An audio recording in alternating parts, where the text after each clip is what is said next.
जराशी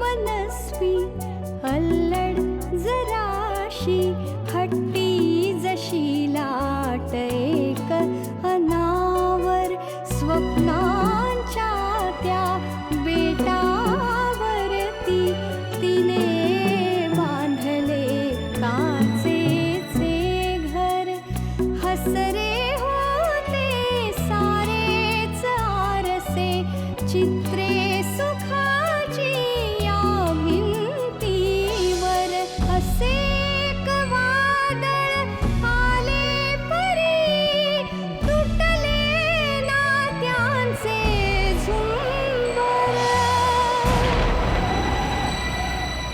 जाती एकदा ते सोडून हात पाहती न मागे कधीही वळूनी परियंतरी प्रेम सता येती दुरावलेली मने जुळूनी मोहिनी ओ मोहिनी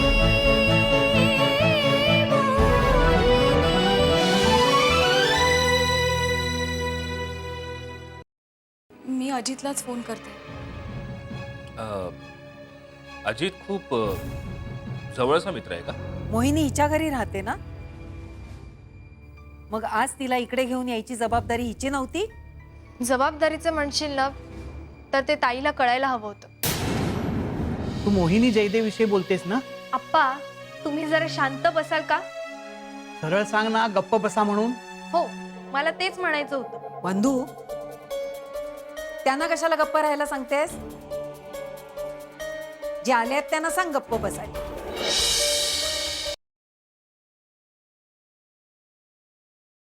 चन्ना तिथेच होती, अर्चना, निलिमा त्या सगळ्या येऊन गेल्या, अतुल येऊन गेला आणि मोहिनीला येता नाही आलं. आय नो, पण मोहिनी मॅमला खरं शक्य नाही झालं. शक्य झालं नाही ना, मग आता आम्हाला एकही कारण ऐकायचं नाहीये. मला ऐकायचं. ताई का आली नाही? आम्ही घरीही गेलो होतो, तिथेही कोणीच नव्हतं. ऍक्च्युली कालचा दिवसच वाईट होता. म्हणजे नक्की काय झालं होतं? हा, बोला तुम्ही.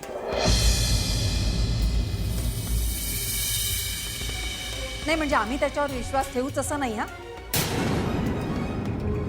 पण आता पायधूळ झाडण्याची कृपा केलीच आहात तर बोला. सुवर्णा प्लीज. हा बोला. जयदेव सरांना ताप चढला ही बातमी आम्हाला कळाली आणि आम्ही त्यांनाच भेटायला येणार होतो. पण योगायोग असा की नेमका त्याच वेळेला रोहितला सुद्धा खूप ताप चढला होता.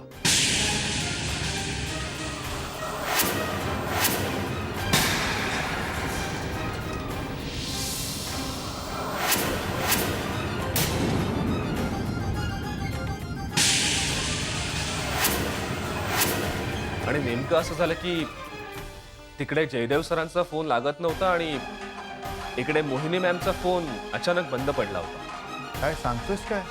नाही म्हणजे मला माहिती आहे की तुम्हाला हे पटणार नाही, पण हे सगळं खरं आहे.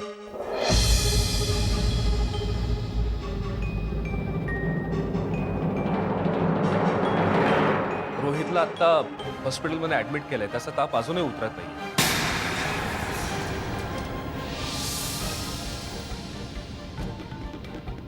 आणि मोहिनी मॅम काल रात्रीपासून तिकडे एकटा आहे.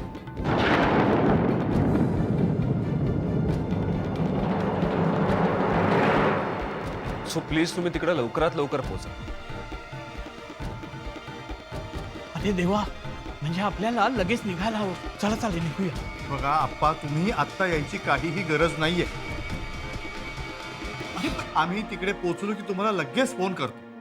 आई, हे बघ, रोहितला काही होणार नाही, लगेच बरा होईल तो. जिजूला डबा पोचवायचा आहे ना, मी पोचवते. पोळ्या केल्यास ना तू, भाजी मी करते. तसंही जिजू आज जास्त काही खाणार नाही, पण तुम्ही लगेच निघा. सुवर्णा, अगं सावर स्वतः. 2 मुलींची आजारपणं काढली आहेस तू, विसरलीस? आणि आता रोहित ऍडमिट आहे, डॉक्टरांच्या निगराणीखाली आहे. त्याची काळजी करायचं काही कारण नाही. आणि हे बघ सुरेश, तिला सांभाळून घेऊन जा आणि जे काय होईल ते मला लगेच कळव. येतो मी. ठीक आहे. मी चेंज करून येतो.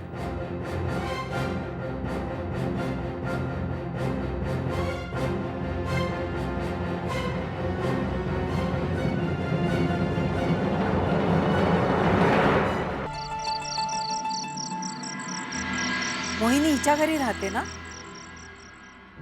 मग आज तिला इकडे घेऊन यायची जबाबदारी हिची नव्हती?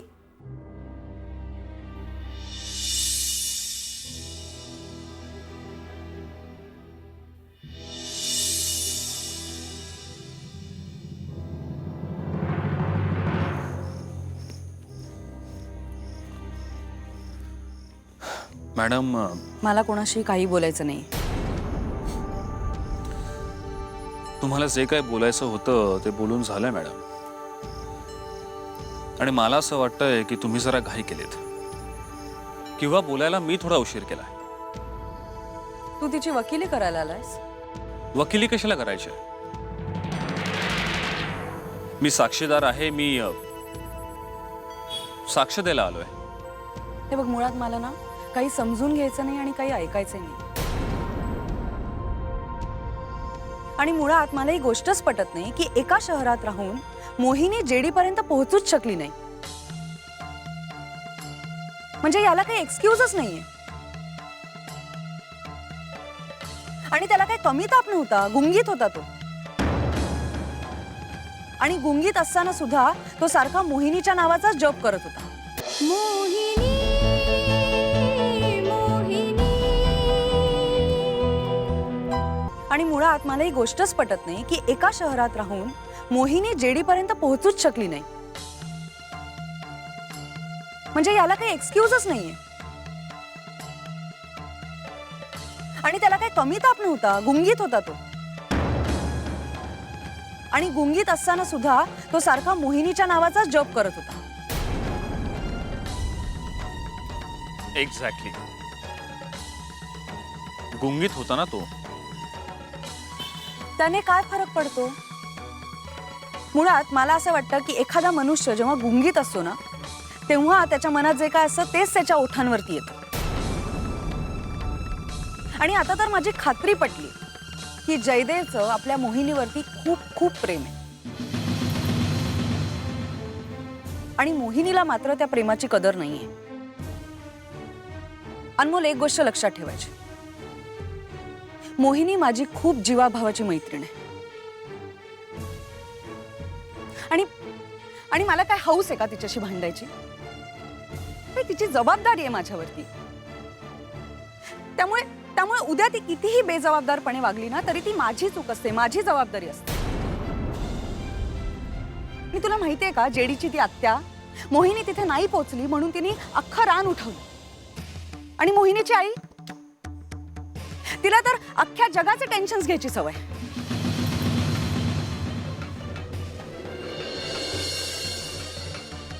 मॅडम, ही फक्त एकतर्फी चर्चा आहे.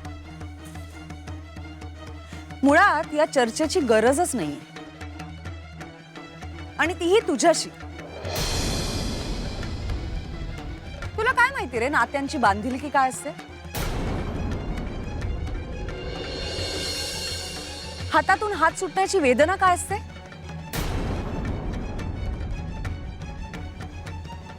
माणसांची किंमत काय असते?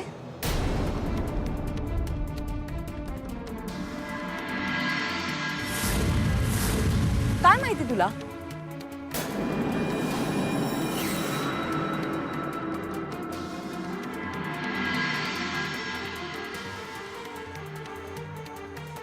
हे बघ अनमोल, तुझ्याकडे आत्ता काही बोलायला नसेल ना तर प्लीज तू इथून जा. तुमची ऐकून घ्यायची इच्छा नाहीये म्हणून मी बोलत नाहीये. आणि बोलायचं म्हणाल ना तर मोहिनी मॅडमकडे खूप आहे बोलण्यासारखं. काय ना, तुम्ही मोहिनी मॅडमकडे जयदेवची पत्नी या नात्यानं बघताय आणि मी त्यांच्याकडे आजारी रोहितची एकाकी पडलेली आई म्हणून बघतोय.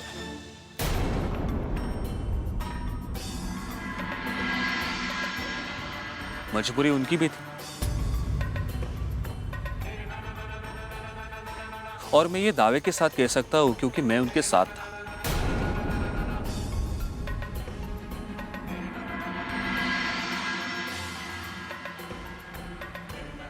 मला असं वाटतंय की तुम्ही गलतफहमीच्या शिकार झाला आहात.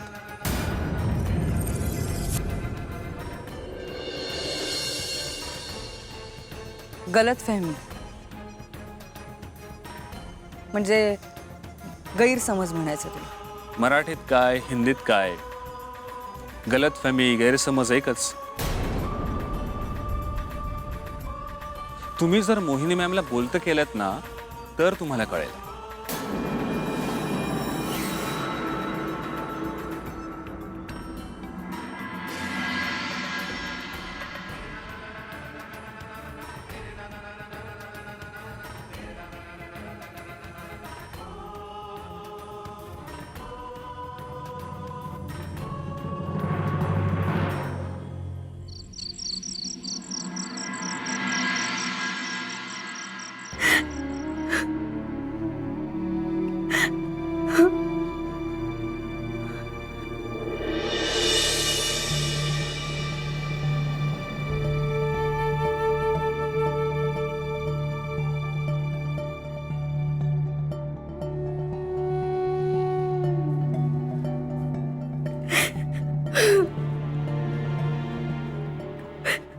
काय म्हणाले डॉक्टर? व्हायरल इन्फेक्शन सांगितलं, पण आज जर ताप नाही उतरला तर. ताई, तू काळजी नको करूस. ताप नक्की उतरेल आणि आपले डॉक्टर सुद्धा त्याला तपासायला आज येणार आहे तिथे. कसं सहन केलंस ग एकटीने? काल आम्ही घरी आलो होतो तर साधी कल्पनाही आली नाही की एवढं झालं असेल. मी फोन केला होता घरी, पण आत्या माझ्याशी बोलायलाच तयार नव्हत्या. मला काही सुचेच ना, काय करू ते. हो, एक दोनदा आत्याने फोन उचलला होता, पण काशी कुठे होती तिने का नाही सांगितलं? आता का आणि कसं हे प्रश्न सोडा. ताईला थकवा किती आलाय बघ ना जरा. चन्ना, खर तर माझ्यापेक्षा अनमोलने जास्त ताण सहन केलाय ग.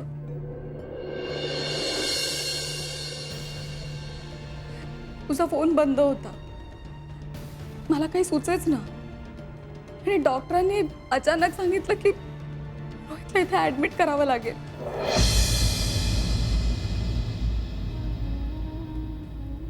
मला असं वाटलंच नव्हतं की त्याला ऍडमिट करायची वेळ येईल.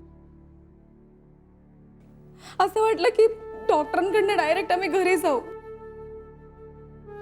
बाप लेकानी म्हणून तुझी परीक्षा घेतली. अजित पण असंच म्हणाला.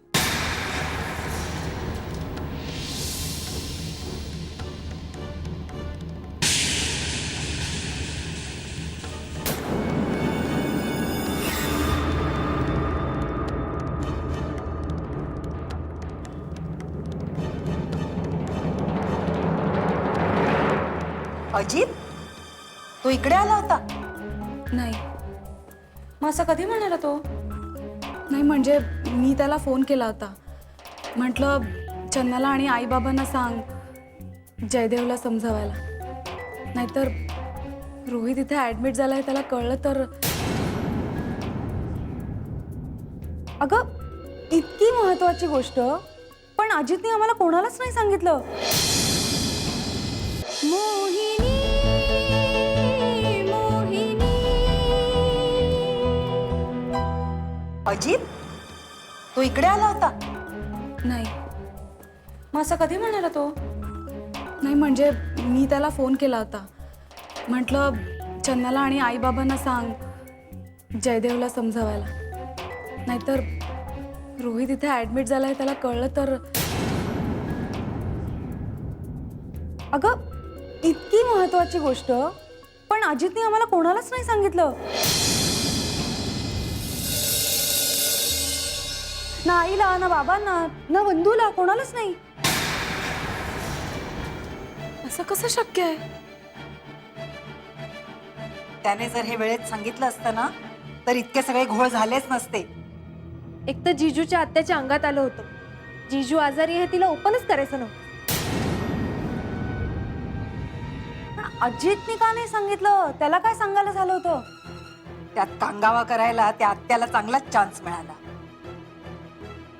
अजित भेटू देत तर मला. आता आपण फक्त जयदेव आणि रोहित यांचाच विचार करूया. ते का झालं कसं झालं हे नंतर बघू. नंतर कधी?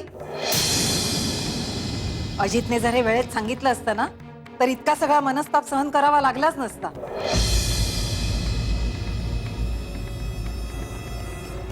काल नाहक या पोरीवर घसरले आणि आज त्या मुलावर. कोणाला?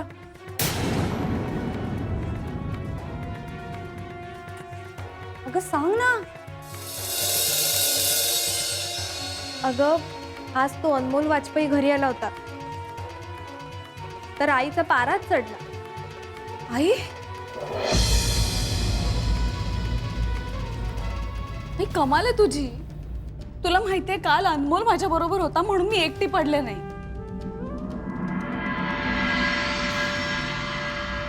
आणि तू त्याला फैलावर घेतलंस. मी आलेच. कुठे चाललेस तू? मी अनमोलला भेटलो होतो. त्याचा बिचाराचं उगाच अपमान झाला. चन्ना एक मिनिट. मला मान्य आहे की जे काही झालं ते सगळं गैर झालं. पण आता माझं जरा ऐकशील. आम्ही बाळाजवळ थांबतो. तू हिला घेऊन जा आणि जयदेवला बघून ये. चल मोहिनी चल.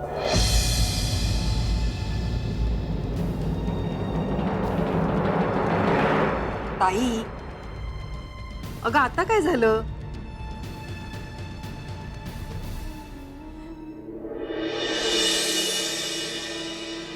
कसा आहे ग जयदेव?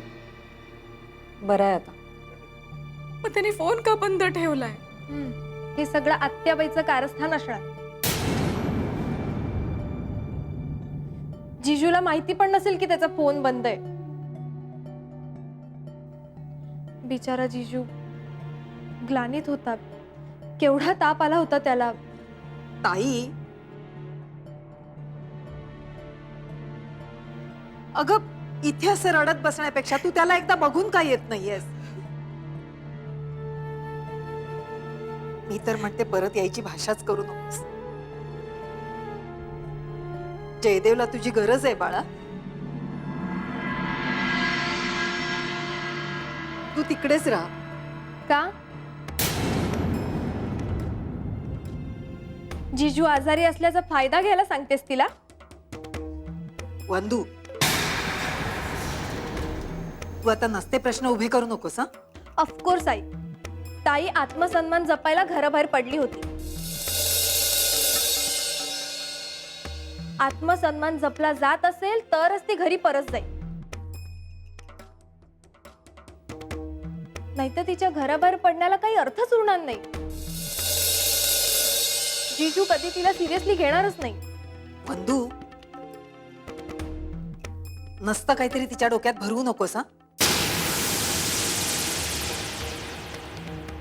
तिला एकतर अक्कल नाहीये आणि तुला जरा जास्तच अक्कल आहे.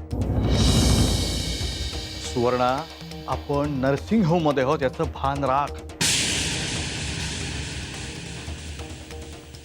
आणि मी ताईला फक्त जयदेवला बघून ये एवढंच सांगितलंय. नाही बाबा. जोपर्यंत रोहित बरा होत नाही तोपर्यंत मी इथून हलणार नाही. निदान त्याला डिस्चार्ज मिळेपर्यंत तरी नाहीच नाही. आणि बाबा मी इथून जर जयदेवकडे गेले आणि त्याला जर रोहित दिसला नाही तर मला विचारणार नाही का तो रोहित कुठे म्हणून?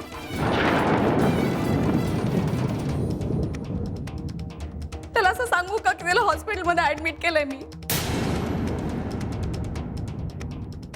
काय वाटेल त्याला?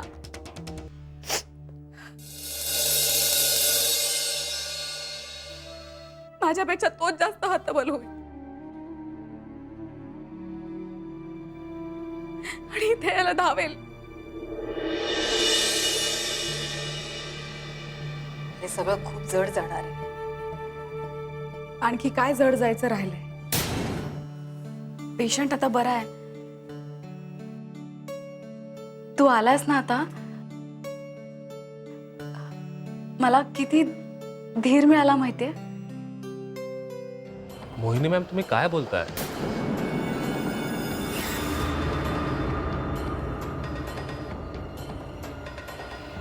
नाही काही नाही. नाही म्हणजे तुम्ही मला कुठला प्रश्न विचारताय का स्वतःशीच बोलताय? तुम्हा आई बाबांना खरंच जर असं वाटत असेल की मुलीने सासरे अगदी सुखाने नांदावं, तर तिला योग्य मोका शोधून जबरदस्ती करणं हे खूप चुकीचं आहे.